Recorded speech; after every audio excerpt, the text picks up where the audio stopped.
আসসালামু আলাইকুম প্রিয় ভিউয়ার্স, আশা করি আল্লাহর রহমতে সবাই ভালো আছেন। আলহামদুলিল্লাহ আমিও ভালো আছি।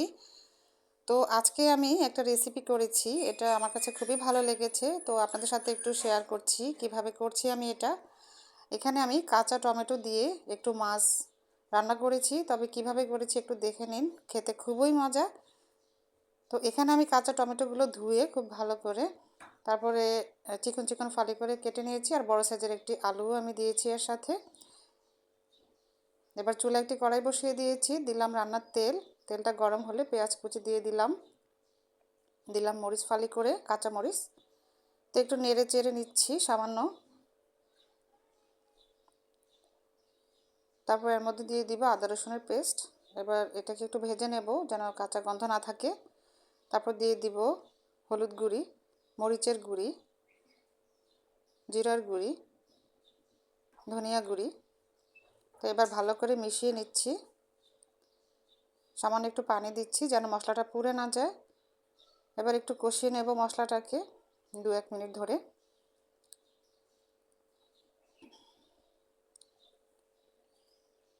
মশলাটা কষানো হয়ে গেছে, এই পর্যায়ে আমি টমেটো আর আলুটা ঢেলে দিলাম স্বাদ অনুযায়ী লবণ। এবার খুব ভালো করে একটু মিক্স করে নিচ্ছি, তারপর ঢেকে রান্না করব। কিছুক্ষণ পরপর এসে নাড়াচাড়া দিয়ে যেতে হবে, আর প্রয়োজন হলে সামান্য একটু পানি দিতে হবে। যেমন আমার টমেটো এবং আলুগুলো আরেকটু সিদ্ধ হবে, তাই এই পর্যায়ে আমি সামান্য একটু পানি দিয়ে নেব, খুব অল্প পরিমাণের পানি এই যে দিয়ে দিলাম।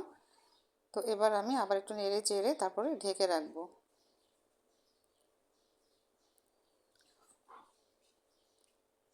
ফিরে এলাম বেশ কিছুক্ষণ পরে, দেখতেই পাচ্ছেন এগুলো কিন্তু সিদ্ধ হয়ে গেছে এবং তেল ভেসে উঠেছে উপরের দিকে। এ পর্যায়ে আমি পানি দিয়ে দিব এখানে। আমি একটু মাখা মাখা করব, তাই আমি পানি অল্প দিয়েছি, আর এটা মাখা মাখা খেতেই খুব ভালো লাগে।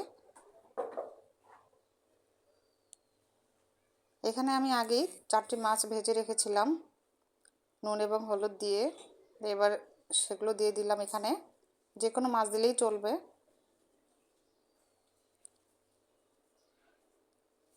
তো এবার ঢেকে রান্না করব। ফিরে এলাম 5-6 মিনিট পরে।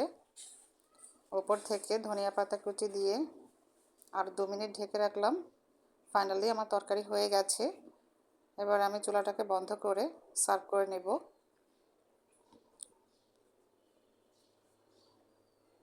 এভাবে রান্না করে খেলে খুবই মজা হয়, আশা করি আপনাদের কাছেও ভালো লাগবে।